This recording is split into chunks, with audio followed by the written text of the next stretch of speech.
Ontem, em São Paulo, o presidente Lula recebeu alta médica depois de fazer uma cirurgia de emergência no crânio.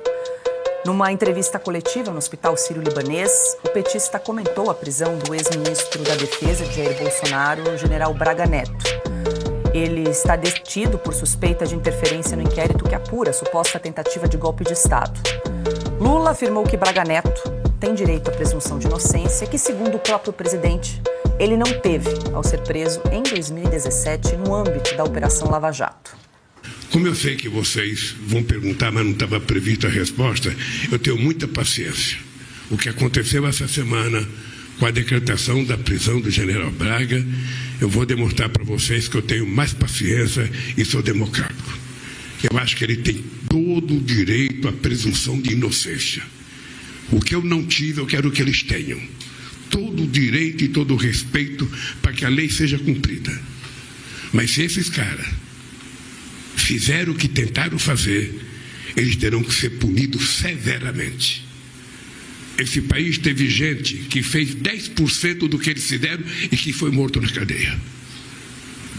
Então, não é possível a gente aceitar o desrespeito à democracia, não é possível a gente aceitar o desrespeito à Constituição e não é possível a gente admitir que num país generoso como o Brasil, a gente tenha gente de alta graduação militar tramando a morte de um presidente da República, tramando a morte do seu vice e tramando a morte de um juiz que era presidente da Suprema Corte Eleitoral. Em 5 de maio de 2017, o senhor, ex-presidente, prestou as seguintes declarações em evento partidário.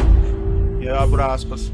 Se eles não me prenderem logo, quem sabe um dia eu mando prendê-los pelas mentiras que eles contam. O que o senhor quis dizer com esse tipo de declaração? Pretende mandar prender os agentes públicos? Como é que eu vou saber? Nem sei se eu vou estar vivo amanhã. Foi o que o senhor afirmou lá. Isso é uma força de expressão. Dia que você for candidato, você vai ter muita força de expressão nos palanques. Certo. Então deixa eu lhe falar uma coisa, doutor. Eu espero que essa nação nunca abdique de acreditar na justiça. Agora eu queria lhe avisar uma coisa. Esses mesmos que me atacam hoje, se tiverem sinais de que eu serei absolvido, prepare-se, porque os ataques ao senhor vai ser muito mais forte do que eles fazem até ministro da Suprema Corte que não pensa como pensa a imprensa brasileira hoje. Senhor ex-presidente, infelizmente eu já sou atacado por bastante gente, inclusive por blogs aí que supostamente patrocinam o senhor. Então eu padeço dos mesmos males em certa medida. O ex-juiz da Lava Jato e atual senador Sérgio Moro criticou a declaração de Lula. Na rede social X, Moro compartilhou a publicação da mulher, a deputada federal Rosângela Moro, para chamar a fala do presidente de fake news. Abre aspas. Ele nunca foi submetido à prisão preventiva. Foi preso somente após julgamento pelo TRF4. Cadê a checagem de fato pela imprensa? Fecha aspas. Ainda na coletiva de imprensa, Lula voltou a comparar o governo Bolsonaro a uma praga de gafanhotos. A minha maior vontade era trazer o Brasil de volta à normalidade. A normalidade democrática. Fazer voltar a funcionar o respeito entre as pessoas, fazer voltar o respeito entre as instituições, sabe? Cada um cumpra com o seu papel, cada macaco no seu galho, tudo ficará resolvido nesse país. E eu voltei para dizer que nós vamos fazer um grande governo. Nós plantamos até agora, recuperamos tudo que tinha que recuperar.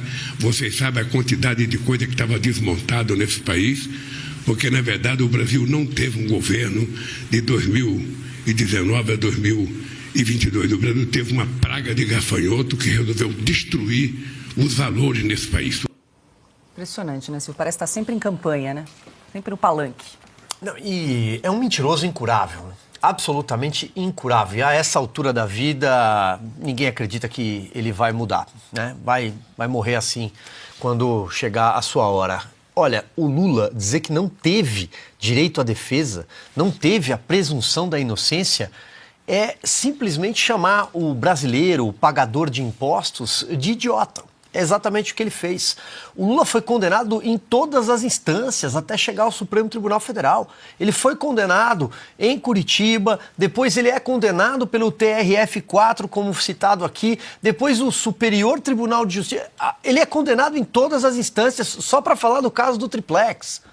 O advogado dele, que hoje é ministro do Supremo Tribunal Federal, por ter conseguido reabilitá-lo politicamente, tirá-lo da cadeia depois de 580 dias e recolocá-lo na vida pública, hoje é ministro do Supremo Tribunal, Cristiano Zanin, apresentou 400 recursos. Foram 60 delações que citam a figura do PT, do presidente Lula. Então é uma vergonha ele dizer uma coisa dessas. Essas pessoas, por exemplo, que estavam armadas com um batom e escreveram com um batom numa estátua de pedra em Brasília, condenadas a 17 anos, a 15 anos, a 10 anos, apenas... essas penas, a dosimetria dessas penas é similar à dele, que cometeu crime de corrupção e lavagem de dinheiro. Essas pessoas não têm a quem recorrer, porque são julgadas pelo Supremo Tribunal Federal, a última corte recursal no país, e a corte que não é a corte de direito, não é o juiz de direito. Elas não têm foro de prerrogativa para estar sendo julgadas no Supremo Tribunal Federal. Aliás, o Lula não foi julgado no Supremo Tribunal Federal. Ele foi julgado lá, na primeira instância, numa vara. E só foi reabilitado político porque o ministro Edson Fachin, à época, descobriu que o CEP estava errado. E aí, por um erro de CEP, a bola de neve chegou e estamos aqui assistindo o que estamos assistindo. Um presidente mentindo depois de passar dias no hospital. Será que esses dias no hospital que ele e a sua esposa, Janja da Silva, disseram que foram duros... Quando você vai ao hospital e é submetido a cirurgias delicadas, você repensa a sua vida, você repensa tantas coisas e o tempo que te resta pela frente. Será que nessa hora ele não conseguiu repensar nada?